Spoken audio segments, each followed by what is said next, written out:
오늘 시간에는 예수의 흔적을 가지라는 제목으로 하나님 말씀 증거하도록 하겠습니다. 사람들은 몸에다가 목걸이, 또 귀걸이, 또 팔찌 등을 가지고 장신구로 몸을 가꾸는 것을 좋아합니다. 요즘은 여자분들뿐만이 아니라 남자분들도 화장을 많이 하고 있습니다. 또 심지어 문신까지 또 하는 것도 대중화가 되었습니다. 사실 문신 같은 경우는 예전 30년, 40년 전만 해도 한국에서는 일반 사람들은 거의 하지를 않았습니다. 조직폭력배와 같은 분들이나 하는 것으로 인식이 되었습니다. 하지만 이제는 일반 사람들도 자연스럽게 문신을 하고 또 문신을 하고 있는 것을 우리가 자주 볼 수가 있습니다. 사람들이 왜 장신구나 또 화장이나 또 문신 등을 몸에다가 하는 것일까요? 자기 자신의 자연적인 모습으로 나타낼 수 없는 것들을 장신구와 화장과 문신 등으로 꾸밈으로써 자기를 더 돋보이게 하고 또 자기 자신의 힘과 아름다움을 더 잘 나타내고자 함입니다. 즉 내가 누구인지, 내가 어떤 사람인지를 더 잘 사람들 앞에 보이기 위해서입니다. 또 어떤 경우에는 수술이나 사고 등으로 인해서 내 몸에 상처와 흔적이 남아있는 경우도 있습니다. 몸에 남아있는 흔적은 기억을 나게 하지요. 그때 무슨 일이 있었는지, 그리고 그 일이 나에게 어떤 영향을 주었었는지, 내가 그 사건을 겪은 후에 어떻게 살아가야 할 것인지, 혹시나 내 몸에 어떤 수술 상처나 자국 등이 남아있으면, 또 어떤 사고로 인한 상처가 남아있으면 평생 그것을 기억하며 살아가게 됩니다. 그런데 오늘 성경 말씀에서는 참 독특하고 특별한 흔적에 대해서 말씀을 합니다. 먼저는 할례에 대해서 계속 말씀을 하고 있지요. 할례가 무엇입니까? 할례는 구약시대에 율법을 주시면서 구원의 증표로 몸에다가 하는 흔적이었습니다. 할례는 유대인들의 경우에 아기가 태어난 지 8일이 되면 그 남성의 중요 부분의 표피를 잘라서 하는 의식을 행해야 했습니다. 할례는 내 몸에다가 내가 하나님의 언약 백성이 되었고 나는 이제 구원받은 하나님의 자녀가 되었다라는 것을 몸에다가 새기는 것입니다. 할례는 구약시대에 너무나 중요한 구원의 증표였습니다. 내 몸에 할례의 흔적이 있느냐 없느냐에 따라서 구원의 의미가 확증이 되었던 것입니다. 그런데 구약시대에 시간이 흘러가면서 할례의 원래적인 의미가 많이 상실되어 버렸습니다. 원래 할례는 선하고 좋은 의도가 있는 것이었습니다. 그런데 점점 할례가 선택이 구분으로 바뀌는 증표가 됩니다. 원래 할례는 선택의 증거였죠. 하나님께서 나를 구원하셔서 하나님의 백성 삼아 주셨다라는 선택의 증거였습니다. 그런데 유대인들은 그 할례의 증거를 선택이 아니라 구분의 증거로 바뀌고 말았습니다. 즉 나는 구원받았고 우리 민족은 구원받았지만 너희는 그렇지 아니하다라고 하는 구원의 증표로 바꾸어 버린 것입니다. 또 할례의 의미는 은혜에서 행위로 바뀌어 버리고 말았습니다. 할례는 태어나면서부터 내가 하나님의 은혜로 하나님의 언약 백성으로 태어났다라고 하는 은혜의 증거였습니다. 그런데 점차 할례가 은혜가 아닌 행위로 바뀌게 되지요. 사람이 어떤 것을 행함으로써 할례를 했느냐 안 했느냐를 가지고서 구원을 결정하는 것으로 바뀌고 말았습니다. 또 할례는 겸손에서 자랑으로 바뀌었습니다. 할례가 무엇일까요? 자기가 얼마나 죄인이고 자기가 얼마나 무가치한 사람인지를 항상 보면서 깨닫는 것입니다. 하나님 앞에서 겸손해지는 것이지요. 그런데 유대인들의 경우에는 할례가 겸손의 흔적이 아니라 자랑의 흔적이 되고 말았습니다. 남들에게, 다른 사람에게, 다른 민족 앞에서 자기가 구원받은 것을 배타적으로 자랑을 하는 것으로 쓰이고 말았습니다. 오늘 성경 말씀에서 바울 사도가 무엇이라고 고백을 하고 있을까요? 나에게는 우리 주 예수 그리스도의 십자가 외에는 결코 자랑할 것이 없노라. 할례를 받는 것이나 할례를 받지 않는 것이나 나에게는 그것이 중요하지가 않다. 할례의 그 흔적 자체는 아무것도 아니다. 과연 예수님을 믿고 구원받았느냐, 내가 예수님 안에서 새로 지음을 받았느냐 하는 것만이 중요하다. 더 이상 할례 문제를 가지고서 나를 괴롭게 하지 말아라. 더 이상 나와 할례를 가지고 논쟁을 하지 말아라. 내 몸에는 예수의 흔적이 있노라. 나는 내 몸에 예수의 흔적을 가졌노라. 지금 바울 사도가 이렇게 간증을 하고 있습니다. 내 몸에 예수의 흔적이 있다는 것이 무슨 의미일까요? 어떻게 예수님의 흔적이 내 몸에 남아있을까요? 이 흔적이라고 번역된 헬라어는 스티그마라고 합니다.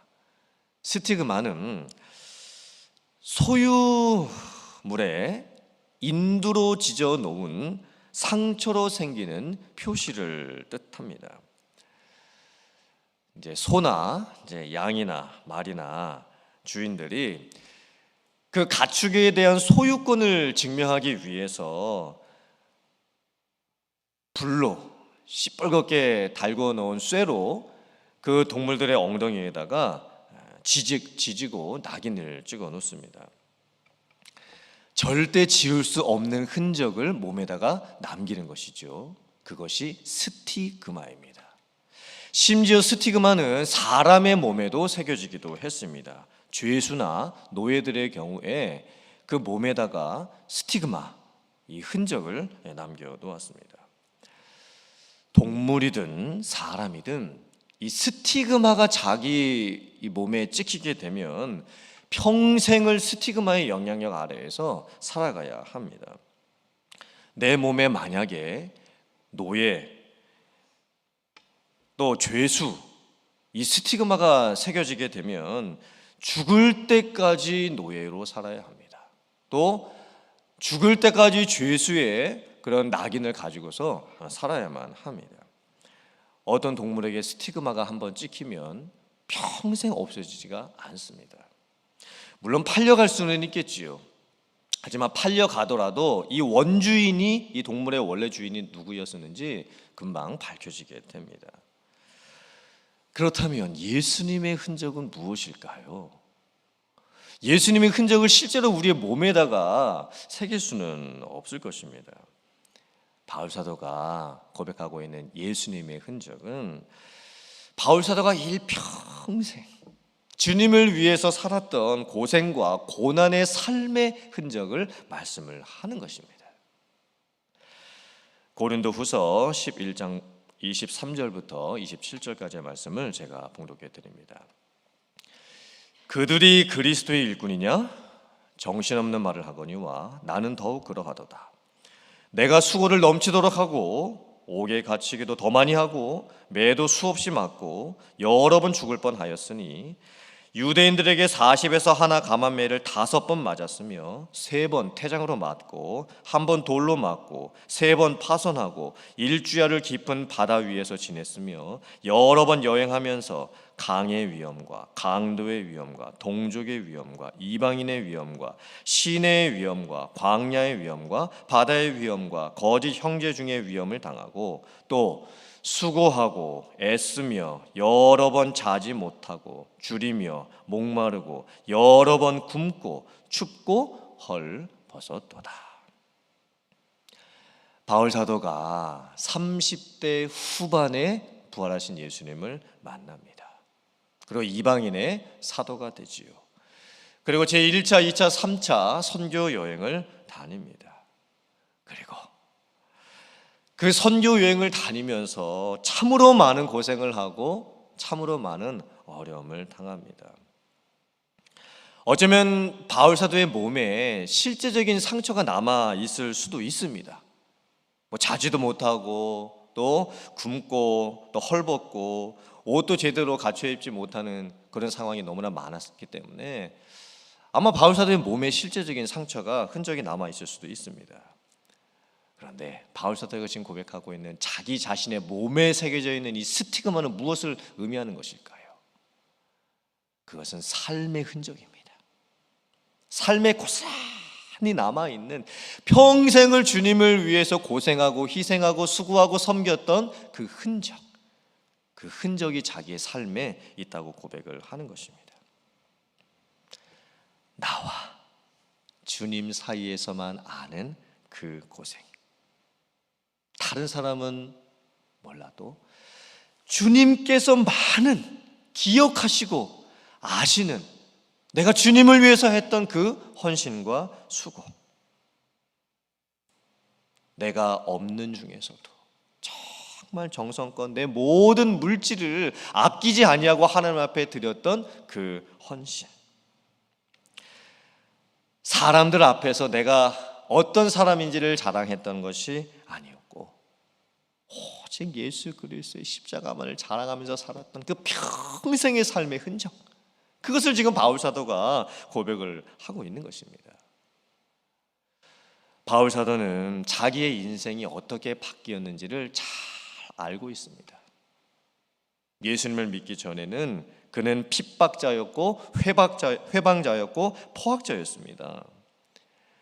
그러나 예수님을 믿은 후에 바울 사도는 제자가 되었고 사도가 되었고 평생 주님을 위해서, 복음을 위해서 살았던 선교사가 되었습니다. 주님을 위해서 흘렸던 그 남모를 눈물과 땀과 헌신의 모습들, 주님께서 기억하실 만한 그 삶의 흔적을 고스란히 바울 사도는 삶에 가지고 있었던 겁니다. 이것이 바로 스티그마였습니다. 우리들에게도 이런 삶의 고백이 있어야 될 줄 믿습니다. 내가 내 삶 속에서 어떻게 예수님의 흔적을 남길 수가 있을까요? 내가 예수님을 믿고 교회를 다니고 신앙생활을 하고 헌신을 하는 것을 어떻게 내 삶을 통해서 드러낼 수가 있을까요? 물론 미국에서 살고 있는 우리들은 예수님을 믿는다는 것 때문에 굶거나 매 맞거나 감옥에 갈 일은 없을 것입니다. 하지만 우리가 우리의 삶을 통해서 예수님을 믿는 그 흔적들은 남기고 또한 나타내야 될 줄 믿습니다. 세상에서 살아갈 때에 누군가 내 모습을 보면서 저분은 정말 뭔가 다르신 것 같아. 저분이 장로님이셨구나. 저분이 권사님, 집사님이셨구나. 저분이 교회를 다니시는 분이셨구나. 그래서 저분이 뭔가 달라 보이시는 것이었구나 라고 하는 그 칭찬을 믿지 않는 사람들을 통해서 받는 우리들이 되어야 될 줄 믿습니다. 그런데 삶의 흔적은 쉽게 만들어지는 것이 아니죠. 삶의 흔적이 만들어지려면 자기 포기, 자기 희생이 있어야만 됩니다. 그 스티그마를 동물의 엉덩이에 새길 때 동물들이 가만히 있지를 않습니다. 그래서 이 소 같은 경우에도 엉덩이에 인두로 그 낙인을 찍으려면 네 다리를 묶고 누인 다음에 그리고 엉덩이에다가 스티그마를 찢었습니다. 그럼 그 스티그마를 찢을 때 얼마나 그 냄새도 나고 그 칙 하면서 그 타들어가는 그 소리가 들리겠습니까? 그 스티그마를 찍는다는 것은 쉬운 일이 아닙니다. 자기가 포기되어야만 하는 것이고 자기가 희생되어야만 하는 것입니다. 고린도전서 9장 4절 말씀 제가 봉독해 드립니다. 우리가 먹고 마실 권리가 없겠느냐? 우리가 다른 사도들과 주의 형제들과 게바와 같이 믿음의 자매된 아내를 데리고 다닐 권리가 없겠느냐? 어찌 나와 바나바만 일하지 아니할 권리가 없겠느냐? 이게 무슨 의미일까요? 바울 사도가 다른 사람들이 할 수 있었던, 다른 사람들이 당연히 할 수 있었던 것들을 얼마나 많이 포기하고 희생해야만 했었는지, 그것을 지금 고백을 하고 있는 것입니다. 먹을 권리도 포기했고, 마실 권리도 포기했고, 정상적인 가정생활을 할 수 있는 권리도 포기했고, 정상적으로 보수를 받을 권리도 다 포기했습니다. 쉽지 않은 것이죠. 행하기가 쉽지 않은 것입니다. 하지만 바울 사도가 그렇게 할 수 있었던 이유가 무엇이었습니까? 자랑할 것이 오직 우리 주 예수 그리스도의 십자가 외에는 없었기 때문입니다. 주님을 위해서 내 모든 것을 내어놓을 수 있을 만한 가치가 있다는 것을 알았기 때문입니다. 오스왈드 챔버스가 이렇게 질문을 했습니다.